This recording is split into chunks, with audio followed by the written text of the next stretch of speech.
I'm taking the organization on a new journey it hasn't been on, right? Because we're evolving.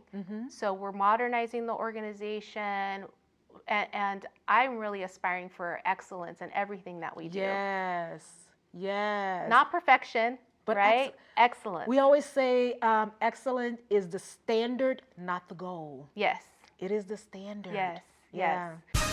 Hello, and welcome to the Leadership Reality Podcast with your girl, Taiji Charity. This podcast is for C-suite leaders to discuss their experiences and provide insight, encouragement, and inspiration for seasoned and inspiring leaders, offering valuable solutions to today's challenges that will inspire, ignite, and invigorate new and seasoned leaders to walk in their God-given authority with compassion, kindness, and empathy. So sit back, relax, and be prepared to be inspired with today's episode of Leadership Reality. Thank you. Welcome to another episode of Leadership Realities with me, Taiji Charity. Today's guest is Fatima Djelmane Rodriguez, who is the CEO of the Ronald McDonald House Charities of Southern California. Fatima is the first Latina CEO of Ronald McDonald House Charities of Southern California and the largest Ronald McDonald House Charities chapter in North America. A San Gabriel Valley native, she is dedicated to family-centered care and supporting families with children facing medical crisis. Her leadership earned her recognition as a finalist for the Los Angeles Business Journal's Executive of the Year. With degrees from USC and the University of Texas at Austin, Fatima previously strengthened Proyecto Pastoral's infrastructure and financial stability. After joining Camp Ronald McDonald for Good Times in 2013, she became Executive Director in 2017 and CEO in 2022, overseeing Ronald McDonald House Charities operations. Fatima is committed to mentoring young professionals and cherishes time with her husband and daughters, Alejandra and Emma. Her leadership reflects a strong dedication to service and community. Fatima, welcome to the show. Thank you. So excited to be here today. Thank you. We all know and love the Ronald McDonald House Charities. Thank you for the work that you're doing. But for those of us who don't know, just give us just the mission of the charity and what exactly the Ronald McDonald House does. Yeah, so we're actually celebrating 50 years. Wow, congratulations. This year, yes, and we are a global organization. We started in Philadelphia, and it started with the dream of one pediatric oncologist in Philadelphia 50 years ago, Dr. Audrey Evans, which you can imagine she was heading an oncology department 50 years ago when women couldn't even apply for credit on their own. Wow. Yeah, and so she had this vision, she said, my patients really need a place to stay close to the hospital because a lot of her patients, the families would stop treatment because they didn't have a place to stay. Right. And staying in a hotel was just not financially possible. So that's where the dream of the Ronald McDonald House started. We're now in 60 countries worldwide. We are actually the largest nonprofit organization in the world, serving millions of people every single year. And so coming back to Southern California, we have 7 houses throughout Southern California. We have a year-round camp for children with cancer and their families, and we have 3 family rooms, which are located on a NICU or PICU floor of a hospital. So the idea is that families get to stay close while their child is in treatment for any type of ailment or medical crisis that they're dealing with. Yes. Well, I want to say thank you because I have a niece who was a beneficiary of the Ronald McDonald House when she was in high school and developed a lump on her leg. And she treated at I think it was the New York location. So I know kind of firsthand of just the amazing services that you all provide. So it's just a pleasure and an honor to be able to sit with you today and talk about this chapter, the chapter that you lead here in Southern California, and just your journey as a leader. Let's talk about it. Yeah. When did you know you were a leader? Well, I was reflecting on that question, and it was really when I was in college at USC, and I joined a group called Nuestra Alma Latina, which was a group focused on seeing Latinas through their college education within the 4 years. What often would happen, especially early on in the in the 90s, what we were experiencing was a lot of people of color getting accepted into university, but then dropping out after a year or two because there was such a disconnect and a culture shock, and just not having that generational experience of having gone to college. So this group was formed so that Latinas had a support network to see them through their college journey. So I was part of that group. I found community there. It was really what I needed, especially at USC.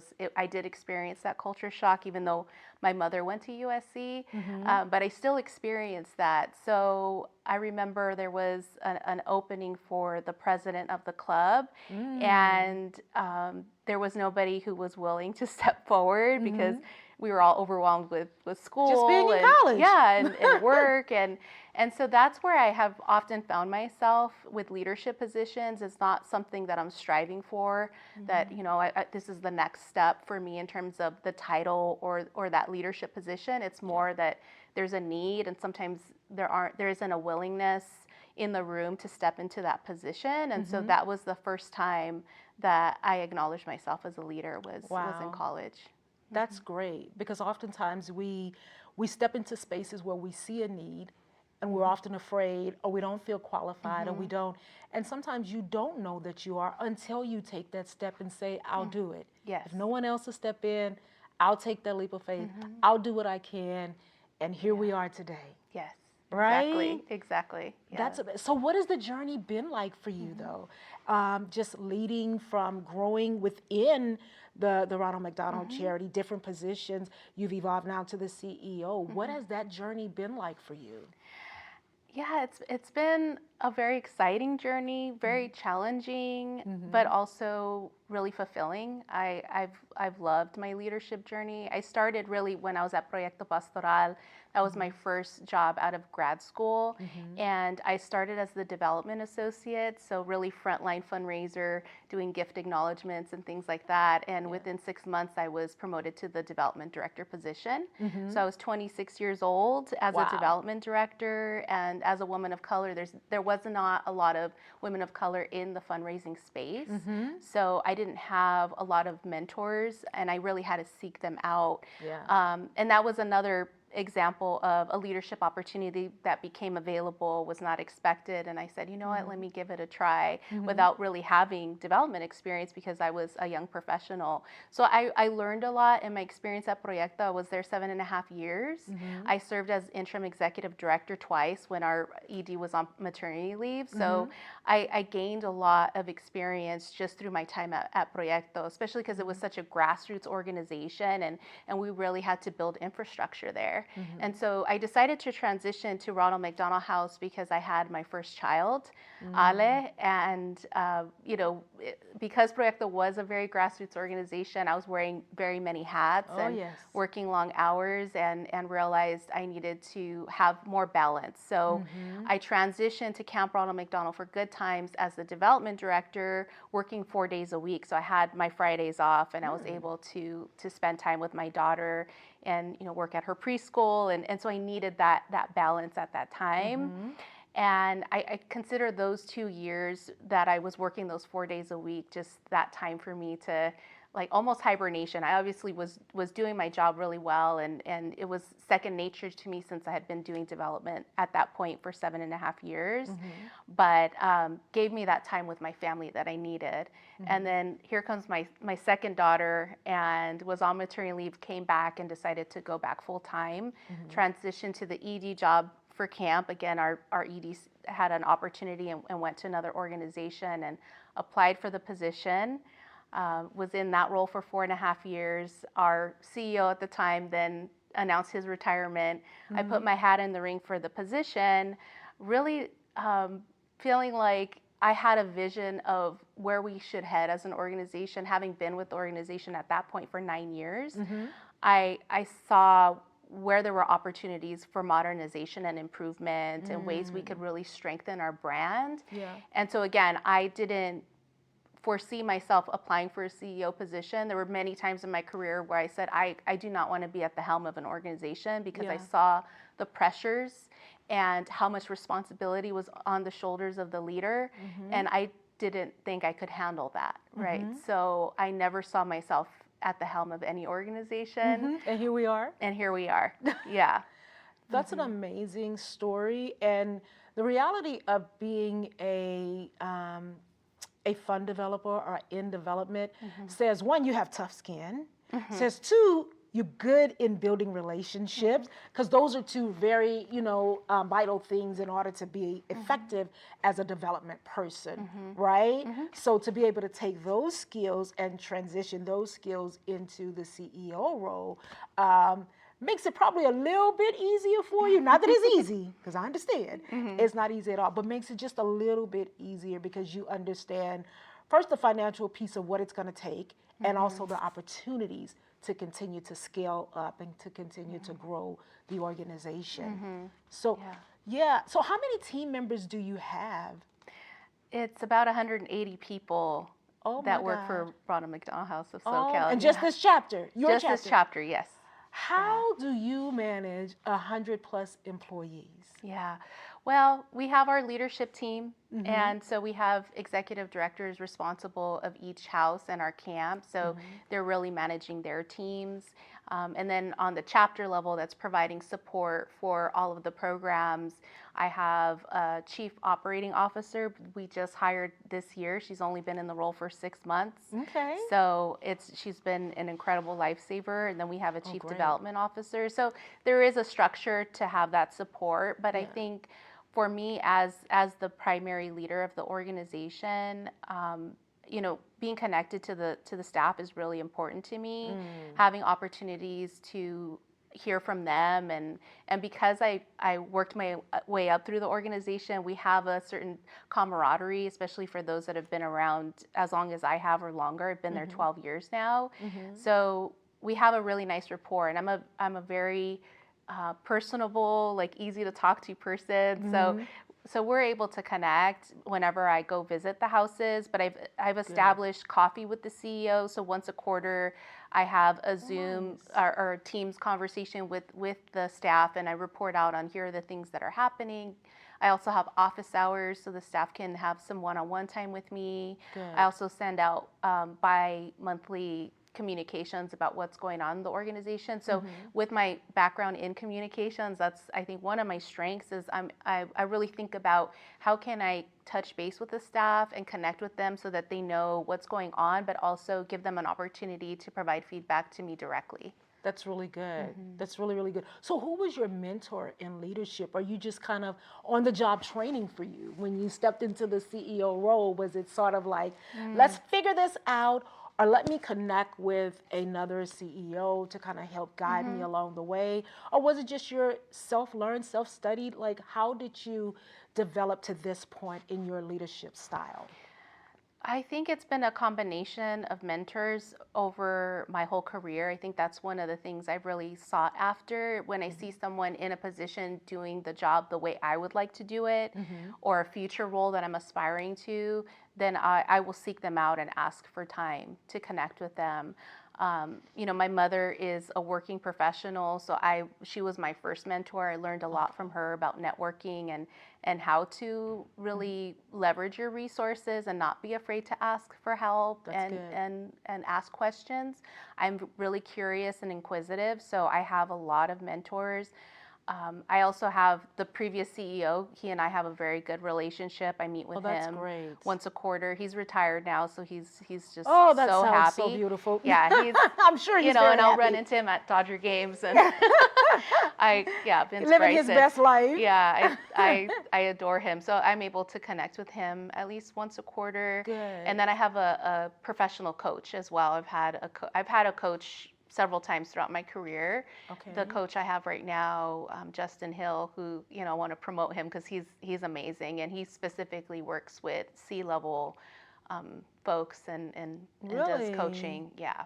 That's amazing. And his name is Justin Hill, you said? Yeah, Justin Hill. Okay. Is he an author of any books on leadership? How did you connect with Justin? How did you learn about him, hear about him?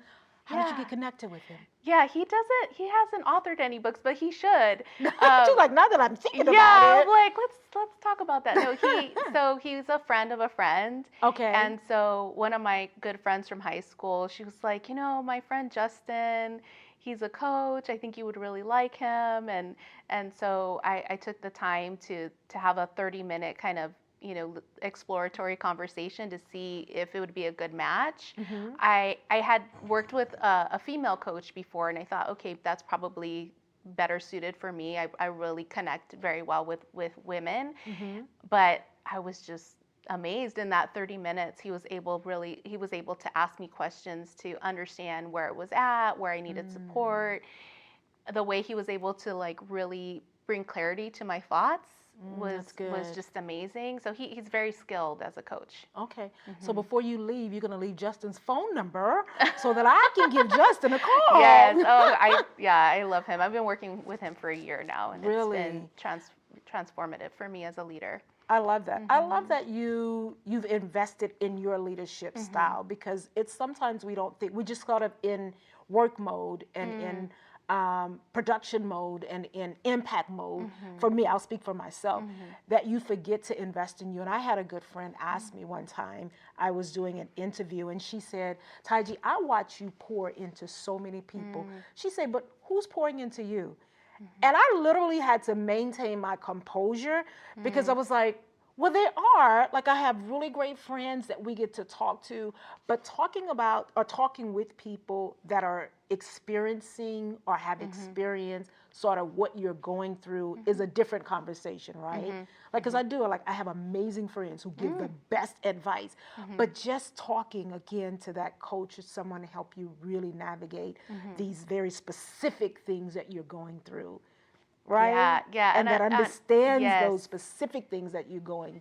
It's a little different. Oh, very different. And he's a strategic thought partner, because he's worked in business himself and has led teams, large teams himself. He's a strategic thought partner. So he not only elicits more from me, because as a coach, you're asking a lot of questions and you're helping people come to their own conclusions.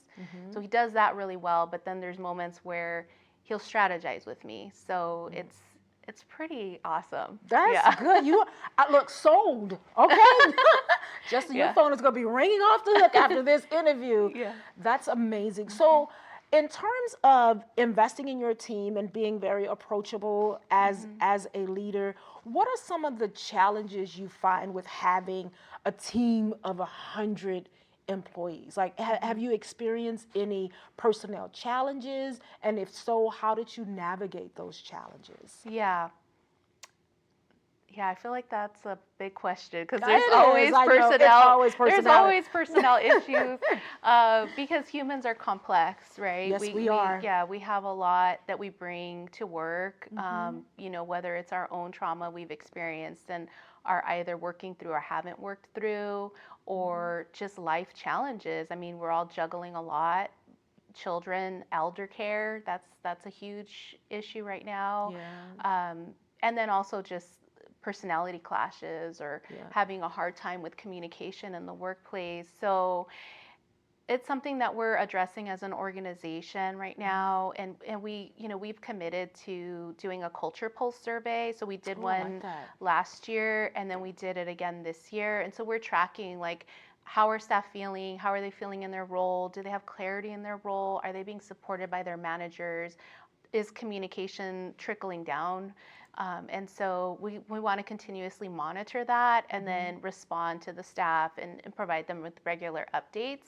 So those coffee with the CEOs are the opportunity for me to share an update on, okay, here's where we're at, here's what we committed to, and here's where we're at. One of the things that I've learned, because we are very ambitious people and we think we can do everything. Right. I've realized that some of the commitments I've made to the staff is too much. It's just not realistic, because you need to have a quarterback. You have to have a project manager to see things through fruition.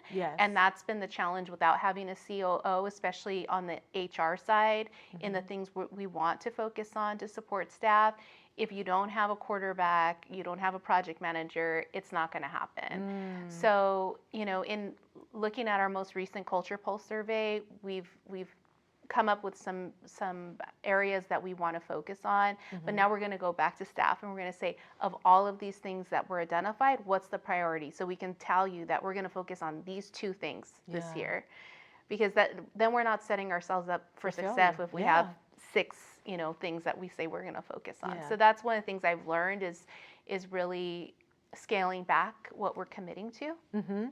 That's good. I often hear myself saying, and I learned this from a leadership group that I'm a part of, is sometimes we have to slow down to catch up, right? Because we are very ambitious people, and we move at 100 miles per hour, and everything is an urgent matter for us to implement. But it's really good as a leader when you can say, I've overcommitted.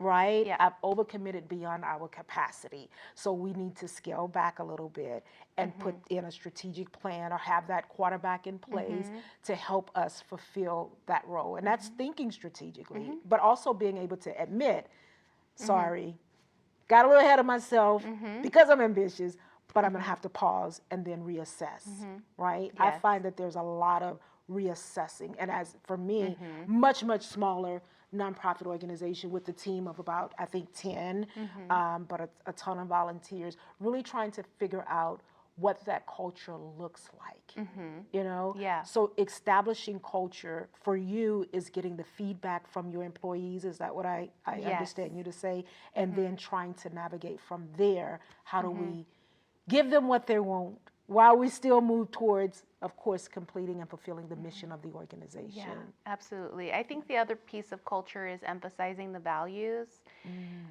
For us, our values are compassion, respect, integrity, transparency, and innovation.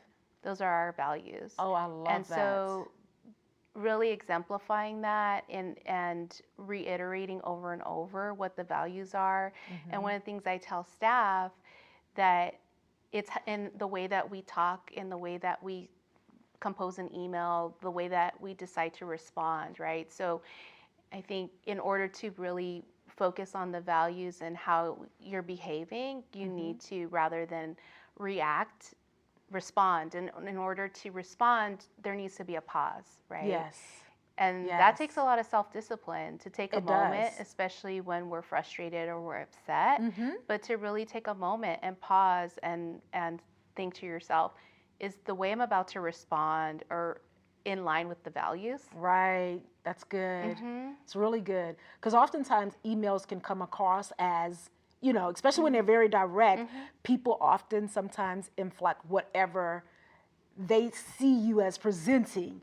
I've had team members where they say, well, she said such and such, so. And I was like, but did she put all that emphasis on it? Because I'm hearing you read it, but is that how she actually, meant it when she sent it? So they were like, well, maybe not, but. I'm like, but we're adding and projecting, how we feel in the moment. But that is true. Pausing in responses. We talk about having open and honest conversations and really trying to be transparent, but also just the golden rule, treating people the way that you want to be treated and leading with kindness. Like that's a really, really big one because you're in the hustle and the bustle of work and you just want to get things done. And sometimes it can be very just abrupt and direct, but having to really pause, like you said, and say, look, how do I implement? I'm making sure that I'm implementing the company's values when I'm responding or when I'm asking for something. And it starts even with us, right? I have to remind myself often because I got 50 million things to do. For me to pause mean I might forget about it later because I moved on to that. So I have to remind myself sometimes, like, just breathe, take a break, and then come back to those things. Yeah. It's really good. Do you follow any trends in leadership? Who do you follow? Who are some of your favorite leaders? So in terms of trends, I do like to read the Harvard Business Review. Okay, so they have some great articles. I do follow Forbes too, just to follow the trends. I mean, I'm looking for transformational gifts, and so Forbes is really good about following who's the latest billionaire, millionaire. Yeah. There's a lot in Los Angeles. Oh, I'm sure. Yeah. I'm trying to find them, but I know they're here. Yes, yeah. So from that respect, those are the trends that I do pay attention to those things. In terms of a leader that I admire, I would say Dolores Huerta is one of those leaders. She worked alongside Cesar Chavez and started the farm worker movement. But she's 94 years old now. Oh, wow. And what a she's blessing. she's still working every day. My husband works for her foundation, the Dolores Huerta Foundation. Really? So I get to see her on occasion on Zoom, and she's there very present and very active. And what I love about Dolores is that she's an example of someone who's evolved, and her view of social justice and her impact has really evolved over time. I mean, she's an iconic leader, and she started with really the farm worker movement, but her lens on social justice and the margins for her have really expanded beyond, with women, LGBTQ community. Like she's really expanded the environment. She's expanded what social justice looks like even beyond. That's good. And so she's a leader that I really admire. And she's very humble too. Wow. Yeah. Makes a difference. Humility definitely makes a difference. Mm-hmm. That's great. So tell me, in terms of being a female leader, do you find that there is a difference in comparison to some of our male leaders, for-profits? I know the difference in the for-profits and non-profits, but do you find it difficult being a female leader at the helm of such a large organization? Yes and no. I think there's always that question in the back of your mind when you're being really pressed. I think more so than you've seen other leaders in the same position.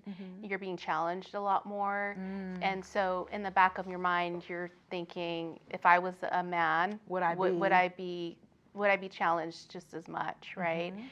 So I mean, there's definitely been experiences where I can say, I'll be with my board chair in the community, and when I first became CEO, they'd introduce, this is the new CEO of Ronald McDonald House, and they'd go to him to shake his hand, and they're like, oh no, it's not him, it's her.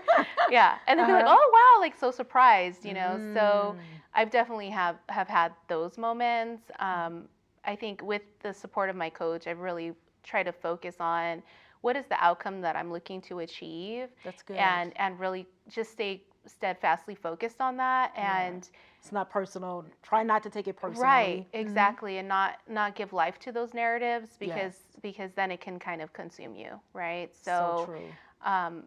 I'm mindful about really being strategic, and if there's anyone, in my circle of influence that I think is not, I don't know, in alignment with me or my leadership style, then I'll work with them one-on-one, and I have found that has really helped. That's good. That's really good. The one-on-one, where do you even find the time to do the work? I mean, I know you make it a priority, but how do you do that? Like, how do you make that a priority for yourself? Well, I have an assistant who's incredible. My assistant, Gabby, is so helpful. And so we talk about what are the priorities. And so like right now, I'm focusing on setting up one-on-ones with my board members. And so just really blocking out time in my calendar. And so she'll look through my calendar and she'll block out time. And then we have a checklist of like, okay, who did you meet with? I'm taking notes of all of my meetings with the board members, being really strategic about those conversations and what it is that I want to get out of those conversations. Again, working in collaboration with my coach to help me really hone in, because I want to be very intentional about everything that I do and where I'm spending my time. Right. So I think that's been the advantage. And it's been an evolution, right? I mean, when I first started as CEO, my day was jam-packed and there were no breaks in between. And so by the end of the day, I was like wiped out. Yeah. And I haven't had a day like that. Yesterday, I had a day like that. Sometimes it still happens, right? Because there are priorities that come up and you have to slot it in. But I don't have days like that anymore. I make sure I have those breaks in between my meetings. I have a lunch break every day, have at least an hour where I'm not doing anything. I intentionally go for a walk. I walk outside. I do a meditation. Oh, good for you. Yes. Good for you. It's necessary. And I think sometimes we think that we're not being as effective because we're not filling every single moment with something work-related. But your mind is not as sharp, and you start to deplete throughout the day if you don't take those moments and you don't have those breaks to process what you just engaged in for an hour. And You know, so and you can't make the best decisions no. when you're exhausted. Yeah. I've made decisions when I was exhausted, and I went back and like, what the? Who did this? Like you? I was like, oh yeah, I remember that. Yeah. Yeah, that's really good. So self-care and prioritizing, which I've struggled with for such a long time. I think everybody does. Right? Yeah, because everything feels like a priority, especially when you're a mother. Right. Everything. How do your girls feel with having their mom as a CEO? What is that? How do they articulate? Because I'm just thinking about my own experience with my kids. Someone asked her last night, how does it feel to be the daughter of the founder of Kids in the Spotlight? She's like, she's always busy. Yeah. I was like, ooh, I felt that. Yeah. But how do your girls see you or view you? How do they feel about you leading such an amazing organization? Yeah, I think they'll probably understand the significance of Later. it more as they get older. Right. But they do appreciate it. I mean, similar to what your daughter expressed, they also are like, you're always on the phone. Like when I pick them up from school, I'm on a call. So they're like, you're always on the phone. Just last weekend, my youngest Emma was like, you didn't work this weekend. Like, I'm so proud of you, Mom. Because I'm usually doing something. I'm home, but I'm like on the computer, or like I had gala season, so I was out a lot. But I know that they are proud because they'll, if there's something that comes up at school where they're supporting Ronald McDonald House at their school or something, they're like, great, yeah, they're like, oh, that's my mom. Yes. I love it. Is there anything else you would like to just share with our audience, just to encourage them, especially any young people who are aspiring to be a CEO or who are new in the C-suite? What encouraging words would you like to share, or advice that you'd like to share with them? Yeah, I think for people that are in a similar mindset as me, where I never saw myself in the CEO position, I was really driven by my personal mission and my passion for making an impact. And so I took on positions where I thought my skill set could really fulfill that role and I could do well, but I also didn't have all the answers. It wasn't like I looked through the job description and all the boxes were checked. Right. So I think just having that confidence that when you're aspiring for that next level position, you don't need to know it all. You just have to have the core of those skill sets. That's good. And then the other pieces will come together, especially if you're an inquisitive person and you're asking questions and you're connecting with people that are in that same position and are doing really well, and you're willing to meet and ask them those questions, seeking those mentors, I think is really important. Because when I applied for the CEO position, even though I'd been an executive director, this was much bigger. I went from managing a $3 million budget to a $20 million budget, and over 120 million in assets. We have all of this property. So even still, almost 3 years into my position, I'm still learning so much every single day. We're forever learning. Yes, forever learning. So if you were to ask me, like, do you have it all figured out? I would say nobody ever has it all figured out. Yes. And if they think they do, it makes me a little bit nervous, but. Yeah. Especially because I'm taking the organization on a new journey it hasn't been on, right? Because we're evolving. So we're modernizing the organization, and I'm really aspiring for excellence in everything that we do. Yes. Not perfection. But right? Excellent. We always say excellent is the standard, not the goal. Yes. It is the standard. Yes. Yeah. So in order for us to get there, I tease the staff, is like we have to analyze and test. Like we have to try something and analyze it, test it, and if it doesn't work, okay, let's try something else, right? Because we don't have all the answers. We have to try things to see if it works. So that's where we're at right now. We're experiencing a lot of change, and change can be scary. It can be painful. Yes, it can. Right? And people, I think, what I've learned is everyone's on board with the idea of the change. Right. And then once you start to living embark the change. on the change, right. then all of a sudden people are not as excited. Yes. Yes. So, but they know it's necessary, and I think just bringing everyone along for that is important. Having them be part of that change is important. But I would, going back to your question, I think ultimately just having confidence in yourself that if you really feel passionate about the mission that you're looking to serve, you know, whether it's for-profit or nonprofit, you'll know inside, like, this is the right job for me. This is the right opportunity for me. It's not about the paycheck. It's about living your purpose, right? Yes. And Absolutely. I think you said that in your TED Talk. Yes, I remember that. It is your about purpose. living your purpose. And as nonprofit leaders, we are, I like to consider us as servant leaders. Yes. You know, we're here to serve, even in this leadership capacity. And you have to have the passion, you have to have the heart, and you have to understand purpose. Yeah. And your purpose in particular, right? Yeah, and leading with love. I think you talked about that too, right? Like, absolutely. I mean, I will say openly all the time, I love the staff, I love the families. Yeah. You know, and I've been around long enough where I see family. them. I've seen kids grow up. I've seen kids die, and I've gone to funerals, and you know, so I've walked along this journey with the families. I mean, not every single day. That's a whole other level, but at least have been part of their journey, and our families are our purpose. Yes. Yeah. God bless you. Thank you. Thank you for the work that you do. I know, I just can only imagine just being under your leadership. It must be exciting to just watch you navigate. So thank you. Thank you. They're telling me it's time to wrap up. That's the only time I really don't like them, when it's like, you gotta wrap up. This has been amazing. Again, thank you for being here today. Guys, that is our show for today. I know you heard something from Fatima that will help you on your leadership journey. So make sure you do those 3 magical words: like, share, and subscribe.